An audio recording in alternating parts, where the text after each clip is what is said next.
tudo bom? Hoje eu vou falar para você sobre pressão alta. Quais são os valores que você tem que se preocupar? Qual a forma correta de você medir a pressão na sua casa? E uma dica que você pode botar em prática aí para te ajudar a levar valores para o seu médico para interpretar isso melhor junto com você. Você vai adorar esse vídeo, fica aí até o final que você não vai querer perder. Se você adora dica de nutrição, saúde, boa forma, você vai amar o canal. Então aproveita e se inscreve. Lembra de ativar o sininho para receber as notificações. Eu tenho vídeo novo todos os dias, você vai amar com certeza. Aproveita também e dá um pulinho lá no Instagram, me segue por lá que eu tenho outros vídeos, dicas, novidades. E é o mesmo nome aqui do canal, @nutricionista Patrícia Leite também. Se você gosta desses vídeos onde eu falo mais sobre pressão, melhores alimentos, como a alimentação pode mudar, ajudar, deixa a sua curtida que eu vou ver que você gostou e faço mais vídeos assim pra você. E me conta, escreve pra mim aqui embaixo nos comentários qual é a sua pressão média, né? Qual é a pressão da última vez que você mediu, então, pra eu saber aí mais ou menos como é que fica a sua leitura, como é que ficam os seus níveis de pressão. É muito importante a gente falar sobre pressão e eu quis fazer especificamente um vídeo falando mais sobre os valores da pressão, porque existem detalhes que muitas pessoas não sabem. A gente sabe que a pressão está relacionada ao sistema circulatório, né? De uma forma indireta está relacionada ao coração. E é importante que a gente faça essa leitura de forma esporádica, pelo menos, se você não tem nenhum problema de pressão, nenhum problema cardiovascular já diagnosticado, porque a pressão alta muitas vezes não dá sintomas para algumas pessoas. Tem pessoas que têm sim sintomas, eu tenho até um vídeo falando mais sobre quais são os sintomas da pressão alta e também da pressão baixa, eu vou deixar esses vídeos aqui embaixo na descrição para você. Mas muitas pessoas ficam com essa pressão mais aumentada por mais tempo e o corpo acaba se adaptando. Então ela acaba não tendo sinais muito claros e acaba se confundindo com outros, como uma dor de cabeça, uma pressão na nuca. Então, enfim, é importante que você afira, que você veja, que você meça a sua pressão no dia a dia.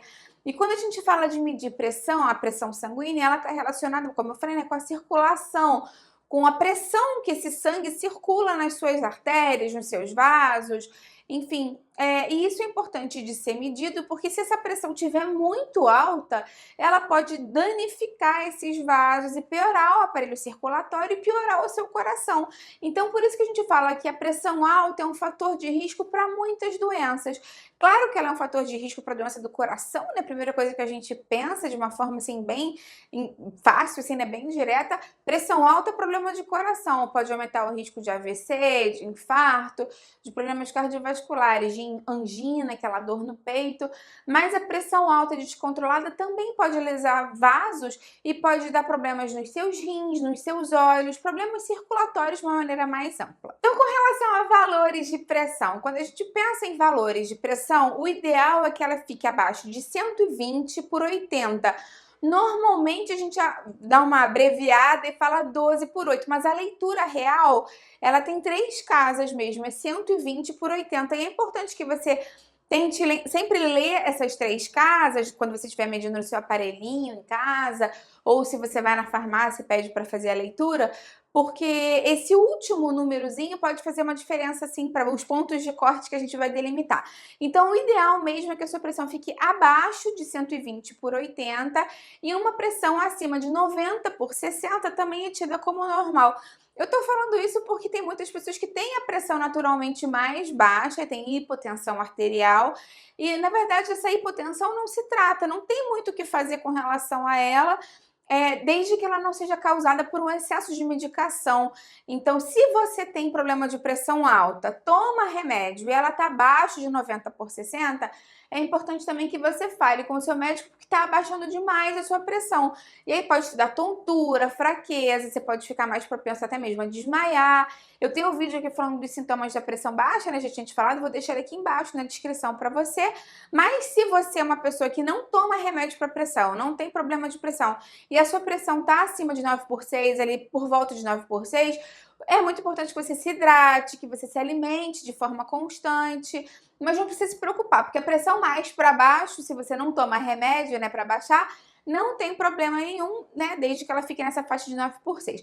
Agora, com relação ao limite superior da pressão, é importante que ela não fique acima de 120/80, porque aí começa a configurar um risco maior para a pressão. Mas a gente tem alguns níveis de pressão aumentada que eu vou falar mais para você agora. Então, uma pressão que está entre 120 a 129 de sistólica, né, da leitura superior, e acima de 80 da diastólica, pode estar começando a configurar um risco de pressão aumentada. Ainda não é tido como hipertensão arterial, mas essa pessoa pode estar em risco de desenvolver a hipertensão arterial, a pressão aumentada.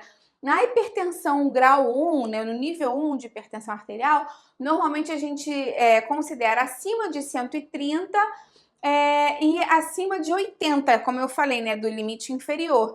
Então, se você já tem mais de 130 e mais de 80, você está no nível de hipertensão grau 1, que muitos médicos agora estão fazendo essa segmentação. Normalmente, nessa hipertensão grau 1, o médico tenta fazer com que você faça mudanças no seu estilo de vida. Então, que você comece a fazer algum tipo de atividade física, uma caminhada, começa aos pouquinhos mesmo para se condicionar, se mexer mais, se manter mais ativo. Cuidar da alimentação é super importante. Eu tenho até um canal que é uma playlist falando mais sobre pressão arterial, melhores e piores alimentos, chás, sucos, alimentos que você não deve consumir. A gente sabe que o excesso de sal, o excesso de açúcar são prejudiciais para a pressão arterial. Então, eu vou deixar aqui embaixo esses vídeos falando mais sobre essa questão comportamental mesmo. Se você fuma, é muito importante que você pare de fumar, porque o cigarro aumenta muito a pressão, as pessoas às vezes não sabem disso. A bebida alcoólica em excesso também aumenta a pressão arterial, então normalmente são feitas algumas mudanças de estilo de vida. E se for necessário, o médico acrescenta uma medicação, mas num primeiro momento ele tenta ver se com a mudança de estilo de vida tem alguma resposta benéfica com relação aos valores da leitura da pressão arterial. Então, recapitulando, se você estiver anotando aí os valorizinhos, hipertensão grau 1, o valor superior, né, da sistólica, 130 até 139, já é hipertensão grau 1, e de 80 até 89 da diastólica, já é hipertensão grau 1. Agora, existe a hipertensão grau 2, em que você vai ter uma leitura justamente maior do que esses valores que eu falei agora. Então, da pressão sistólica, se ela tiver maior do que 139, ou seja, maior do que 140, né, no caso, 140 ou mais. E no caso da sistólica, se ela tiver 90 ou mais, já é interpretada como uma hipertensão grau 2. Nesse caso, muitas vezes o médico pode fazer o uso da medicação, é mais comum que ele faça o uso da medicação e talvez ele até faça uso conjunto de mais do que um remédio para conseguir controlar melhor essa pressão que está mais aumentada.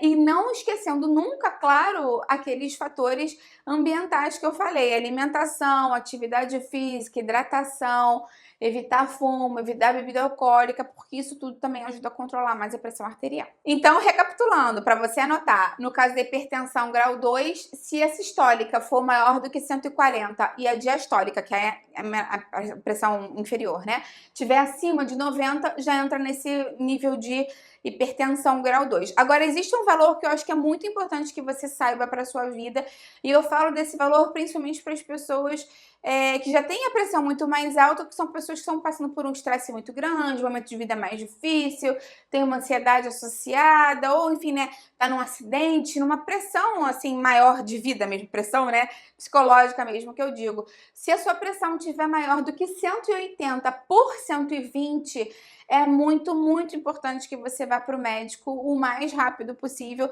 porque você está num quadro de crise hipertensiva, essa pressão de acima de 180 da sistólica e acima de 120 da diastólica pode causar problemas sérios para o seu corpo, para os seus órgãos, para os seus rins, para os seus olhos, para o seu coração, para a parte circulatória mesmo. Então é muito importante que ela nunca fique acima desse valor e que se por acaso ela estiver aí beirando esse valor, você vá direto para emergência, porque eles vão fazer medicação e vão fazer manobras para te ajudar a abaixar essa pressão. É importante ressaltar que para as pessoas mais idosas, a pressão arterial tende a ficar mais aumentada por conta de um enrijecimento que acontece naturalmente nos vasos, nas artérias. Então, a tendência é que o idoso tenha a pressão mais alta E normalmente alguns médicos hoje em dia consideram que para algumas populações idosas a pressão normal pode ser até 130/80, ao invés de ser até 120/80, que nem eu falei antes. Mas assim, confirma isso com seu médico, porque